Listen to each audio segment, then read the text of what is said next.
And Kim, you mentioned hosting open house during weekdays. I mean, Absolutely. for a lot of agents, they might be thinking, would that be wasting of my time? Because not likely many people will show up. They're at work. Yeah, they're at work, or maybe that's just a mental block. What do you say about that? It's absolutely a mental block, right? Again, we're doing this full time. What else are we doing, right? You want to generate traffic any way you can. Now, somebody who walks into your open house, in my opinion, is a warm lead.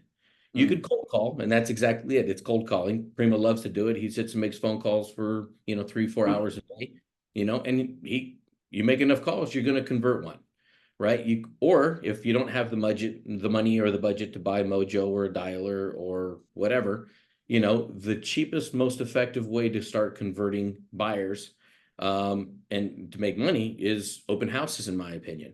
And if the property is vacant, why not host it on a Monday, Tuesday, Wednesday, Thursday, and a Friday, right? Work from there. Hey, I'll tell you what, I'm going to work from 12 to 4. I'm going to go sit at this vacant property. We're going to host an open house.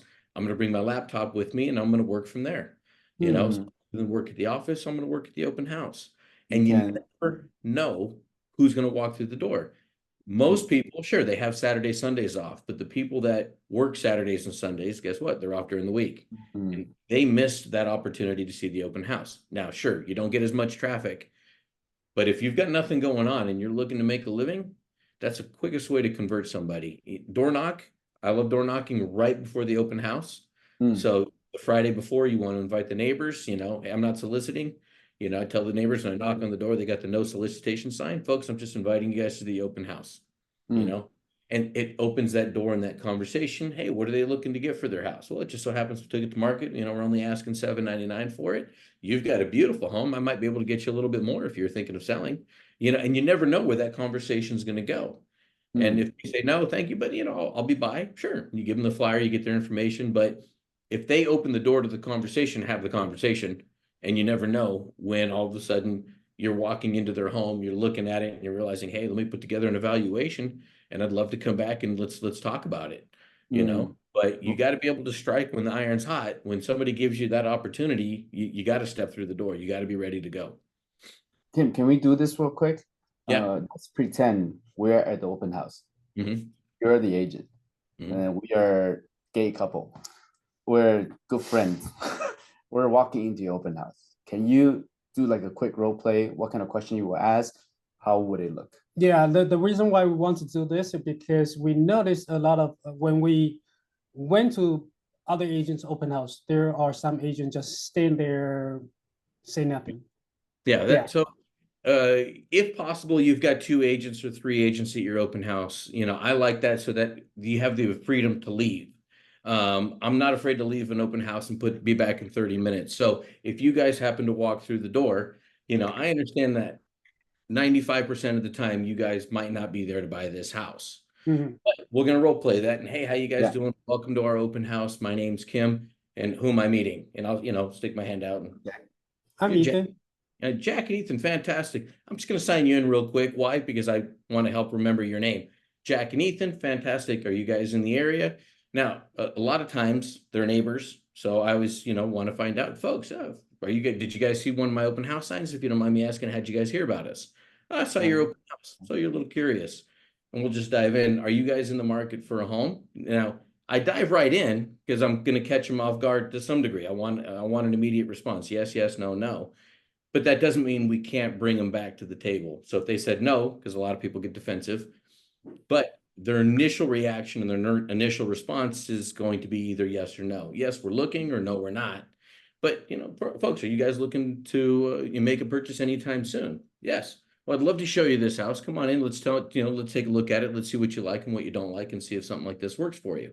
Now, I give them a tour of the home, right? And when I agree to host an open house, I'll ask the listing agent a couple questions. How old is the roof? Is there anything that's taken place in the house? Any upgrades? Just information that I can use to sell with, right? So I'll gather that information. Sometimes if it's a newer house that's been remodeled, I'd like to get a list of all the upgrades, new cabinets, new kitchens, new bathrooms. But if you don't, you're still gonna, you can visually tell if something's been updated, newer windows, new carpets, whatever. But I'd like to give them a tour of the house. It's a 3-bedroom, 2-bath. Now, of course, they can walk through and see it for themselves, but this is my opportunity to build rapport with them. Jack, Ethan, folks, if you guys don't mind me asking, do you guys live in the area? You know, they're going to say yes. They're going to say no. What is it about this area? Is this the area you're looking for? You want to start qualifying questions, you know? Right. But what I'm looking for is also to build some rapport. I want an opportunity to find out what it is they're looking for, how long they've been on the market, you know, and I never ask them if they're working with an agent. I know, big thing. Are you working with an agent? Yes, no, sign in. It's in my experience, people just say that as kind of a defense mechanism so that you don't become a salesman, you know? So I just like qualifying, and I take the time to walk them through the home, point out the crown molding, the recessed lighting, the 2-car garage. If you did your open house flyer, depending on where you printed it out, sometimes you'll have information about the school districts and the neighboring stores. You know, hopefully you're familiar with that neighborhood. But you want to talk about what you know. Hey, not only is this a great house, but you're in a great neighborhood in a great school district, grocery stores right down the street. But, you know, as a couple, you know, there's also, what are of interest? Do you guys like to play tennis? What is it you like? And in those conversations, you get to find out what's nearby. But ultimately, my goal is to build some rapport with them. Now, you figure you got about 5 minutes, if that. You know, open houses are pretty busy. They might not be, but if it was busy, you know, my goal is to figure out what it is you like, what you don't like. And when I sign everybody in, I kind of want to try and find out if they're looking for a condo or a townhome or a home, and what their price points are. Folks, have you been pre-approved? And it's a lot of information to try and extract from somebody right out of the gate when they get to know you. So you want to be, I don't want to say pushy, but you want to be informative on the house, and then you want to earn the right to start asking for some information. And here's why. You know what, folks, I know we're looking at a house. You tell me your budget's 600, where this one is 799. You just pulled in because you saw my open house sign, you know, and one of the things that I like, I've got a team in the city of industry, you know, we've got a team in South Pasadena, you know, team in Simi Valley, you know, folks, what is it you're looking for? I'm looking for a 2-bedroom condo. Well, that's fantastic. We might have 2 of them coming up. We might have 2 coming up. Would it be all right if I got your name and phone number? Right? I'm going to get your name and phone number. Now, before I let you leave, right? And that's key, because if they think you've got something coming up, they'll give you their information. They'll give you the name and phone number. A lot of people that are reluctant to give you their name and their phone number. So ultimately you want to come back and, you know, they got to have a reason to give it to you. If I found you an off-market house, you know, we might have 2 coming up. I've got, between our network of agents, we've got over 100 agents between us. You know, we've got access to condos, townhomes, and, just regular single family residents in your area. So let me get that information, and you and I can continue the conversation. So we get that information, and, you know, we go to work. But you know what, Jack, before you leave, you had mentioned that you like that townhome. So on my laptop, or you can print it out, I'll generally have a list of all the houses on the market. You know, I'll open my MLS. Mine allows me to open multiple windows. So, you know, I've got a list of all the townhomes, list of all the condos, and a list of all the homes. And Jack, by the way, did you happen to see any of these on the market? No. All right. Well, you mentioned you were pre-qualified and that you're thinking about getting a house. Would one of these work for you? And if the answer is yes, so let's find out if it's available. Let me call the agent, and I'll actually pick up the phone, call the agent, get the agent on the phone, and see if I can go show them the house right now. And if they say yes, I'll turn to the buyers, and I do it all while it's on speakerphone, you know, because if they have offers, he's going to say, hey, I got offers. It's on speakerphone. The clients get to hear it. So I'm being very transparent. Now, the next thing I'll do is I'll slap that be back in 30 minutes if I'm by myself, and I get the car and I leave and I go show them the house. Right now, a lot of people are like, oh my God, you left your open house to go show another house? Absolutely. Right. I'm there to find a buyer for myself. You know, I'm hosting it over 5 hours. If you left for a half hour, that's okay. Yeah. But what your clients are noticing is your commitment to helping them find a home. Yeah. And I can't tell you how many times we've done that. I go and I show them one house and they see that, and then now they're committed to me. Yeah. They may have been working with another agent. I don't know. I didn't ask. They were pre-approved, you know, but I can't tell you how many times I've heard, well, I was working with an agent. I spent a year looking at houses. You've done more in 5 minutes with me than they have here, you know? And I'm like, well, listen, some people do it full time. I can't speak to what they do or why they do it. And I just get off that topic, but I'm here to serve you. You know, this is the biggest purchase you're ever going to make. So let's go to work. Let's see what we can find you. Now, we're about taking action, and I'm going to say massive action, and it's now action. So when I meet you at an open house on a Saturday or a Sunday, you know, a lot of people wait till Monday, Tuesday, Wednesday to call them back and start, you know, trying to book appointments for the following weekend. Yeah. Ethan, you know what? I'm wrapping up my open house at 3 o'clock. Let's go look at 3 more houses. Yeah. Right. Yeah. No, how's tomorrow? No. All right. Well, I lined up 5 open houses for Monday. What are you doing? What's a good time? 5, 6, 7 o'clock. Perfect. You want me to pick you up, or do you want to meet at the first house? You want to start showing them houses, and you want to show them 4 or 5 houses a day until you find them a house. Now, if you had one client and that's the only client you got, and I showed him 5 houses a day for the next 10 days, do you think I could find him a house? Yeah. All right.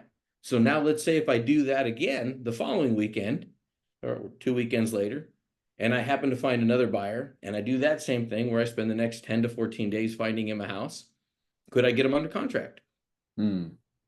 So if I got 2 under contract in a month, that's 2,400. You know, that's 24 transactions by the end of the year, right? That's really good already. And now you're Icon. No wonder there are a lot of like new agents. They will say, when I meet this client at open house, we have good interaction, but when I call them Monday, Tuesday, sometimes they just don't pick up, or they don't respond. They don't remember me anymore. Yeah, because they got snatched by you guys. They bumped into me, or they bumped into Prima. You know, I've had Prima steal my client from my own open house, and he was there. You know, it's amazing. You know, just people find different reasons to relate. I'd like to say people are looking for a house. What they really want is an agent that they can relate to that's going to help them find what they're looking for. Yeah.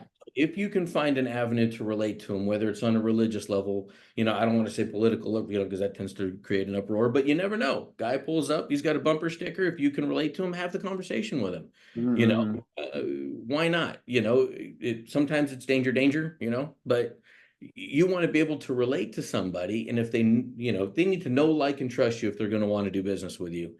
And you've got minutes to get them to know, like, and trust you. And if they can, then they'll allow you to move forward with them.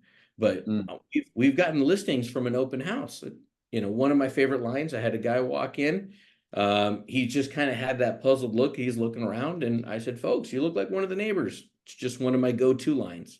You know, I said, hey, you look like one of the neighbors. And he's like, yeah, it just so happens I live down the street. I said, great. One of the neighbors, you're here for one of 2 reasons, right? You're here to, you know, because we're nosy. In Spanish, we call them metiches. You know, that's just, everybody's nosy. They want to see what the neighbor's house looks like, you know, just kind of check it out. Or they're going to compare it to their own house to see what it might be worth. You know, if you're selling that for $899, what do I think mine might be worth? You know, is mine better or worse? And do I think I can get more? So, you know, if you don't mind me asking, Ethan, which one are you? You know, are you the nosy neighbor, or are you actually looking to find out what your house might be worth? And the guy, his wife, tell him, I'm thinking about moving. I said, great. Where's your house at? Right down the street. He said, my open house is over in 15 minutes. I'll give you 15 minutes to go, you know, put the dishes in the sink and hide the dirty laundry, and I'll be over and I'll take a look at it. Give you a no cost obligation, right? So Prima and I, open house was over. We drove over. We told him, hey, look, you saw how many people came to my open house. I got, you know, 25 to 30 signs outside, swooper flags. We have a tent, you know, a pop-up tent with our name on it. So when we show up, there's no mistake that it's my open house. But, you know, I said, we can do that event, or I can take excess buyers that we have from this property, and I can just show them yours and sell it off market. And the guy says, sell it off market. Perfect. 2 days later, we had a buyer for his house, had a buyer for the one that we were hosting. You know, that week we opened 2 escrows. Yeah, that's amazing. So it happens, and it happens that fast.